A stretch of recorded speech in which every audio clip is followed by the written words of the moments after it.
Imagine being in a war-torn nation and being displaced from your home. Your children have nowhere to go. They're unable to attend school. And you as a mother have to find a way for them to be safe and sheltered. Also, imagine living in the United States where you also want the same for your children, to be safe and secure from terrorists that might enter the country illegally or legally. And then imagine as a mother trying to protect your children against all those unseen forces. This is the plight of the Syrian refugees that are trying to come to the United States, and the United States citizens that take issue with them having free shelter here. After researching many newspaper articles, magazine articles, and online video, I have prepared 4 points to show you the plight of these Syrian refugees coming to America, 2 on the pro side and 2 on the con side. These will include the fact that the refugees from Syria have no place to go. They are removed from their homes. It's a civil war that has torn their nation apart since 2011, and there are over 9 million refugees so far have fled the country. Most of these refugees are single mothers, women, children, those that are religious minorities, and those that have just been tortured by the government trying to get away.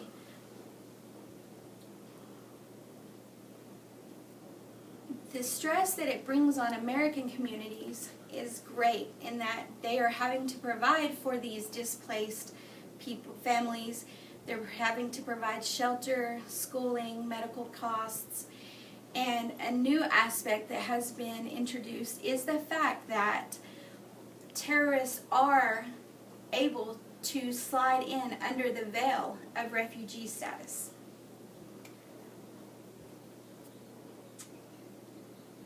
During the war in Syria, since it started in 2011, people have fled the country due to no longer having a place to live, and there have been many people die just trying to get out of the country. 3 million refugees have gone to neighboring nations such as Turkey and Iraq and Jordan. Almost 1 million refugees have entered Germany, and only 1,500 have entered the United States. However, President Obama in August of 2015, he said that he would allow up to 10,000 refugees from Syria into the United States by the end of 2016.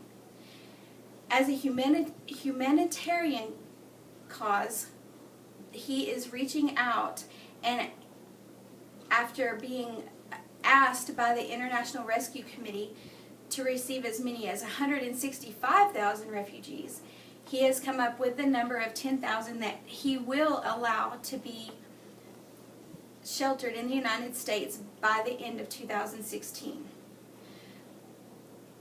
Most of these refugees are, as I stated earlier, women, single mothers, children, and other people that are oppressed in Syria.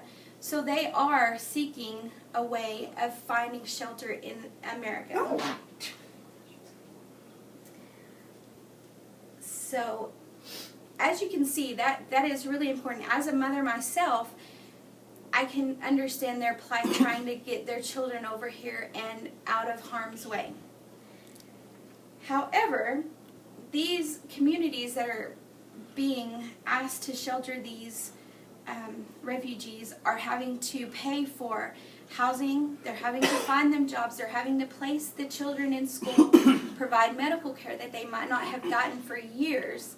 So it's a great strain financially on the communities, and these communities range from Houston, Los Angeles, and even Boise, Idaho has taken quite a few refugees.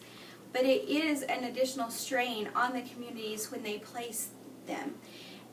And the new aspect that's been introduced since the Paris attacks in 2015 is terrorists coming in as refugees and then wanting to harm the citizens.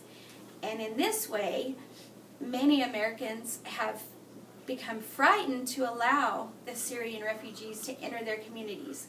As a matter of fact, 23 governors from the United States immediately said that they would not allow refugees in their states. So as you can see, there's very many considerations for these Syrian refugees, whether they should be allowed to come, whether they should be allowed to stay, and in this way, by the end of this year, we will have allowed 10,000 more into our communities. So, as a means for their safety, they have entered this plight to land on our soil, and we as Americans should, of course, be willing to help. But at the same time, they have brought considerable economic considerations as well as the issue of terrorism, and if we are opening our doors to terrorists for our country.